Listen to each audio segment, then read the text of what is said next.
Welcome to Pennsylvania in Focus. I'm Kristen Smith, Pennsylvania editor for the Center Square.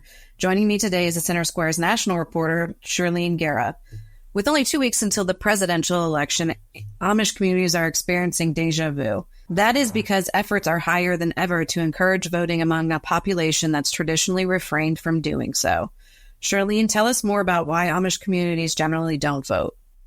Yeah, so typically it's because of religious beliefs, their faith-based convictions regarding violence, power, political engagement often keeps them away from the polls, and honestly just a general aversion to power-hungry nature of elections and just their belief against violence. Can you give us a little bit more insight into about how big the Amish population is?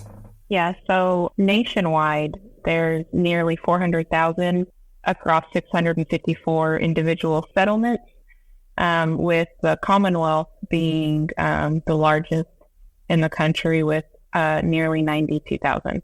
Some other states across the country that have a pretty large population would be Ohio with an estimated population of over 85,000, and Indiana followed closely behind with a little bit over 65,000.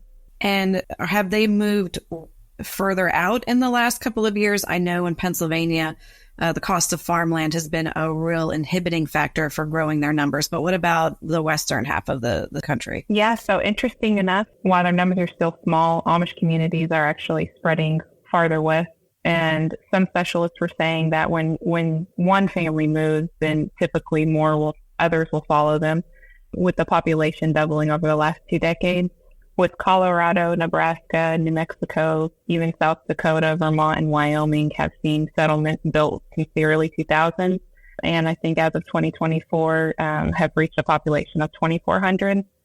But the increase in Amish communities growing in states that typically vote blue, I think for me was pretty noticeable.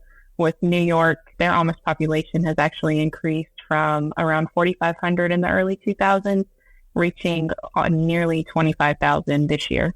I think many would agree that the Amish as a voting bloc have been largely ignored by candidates before Trump, right? Well, yes, but in 2004, when George W. Bush was running for president, he went to Lancaster County in Pennsylvania and around Holmes County, Ohio. And in that election, that actually showed Amish participation increased, and that I think had to do with a lot of his outreach techniques that he went with. And so what effect did this outreach have on turnout, both in the Bush-Kerry election and perhaps now? So I think it has put a target on the Amish population. I know that it increased their participation within 13% in 2004. And actually, voter participation with the Amish community fell to around 7 and 8% in 2016. Listeners can keep up with this story and more at thecentersquare.com. For Shirlene Guerra, this is Kristen Smith. Please subscribe and thanks for listening.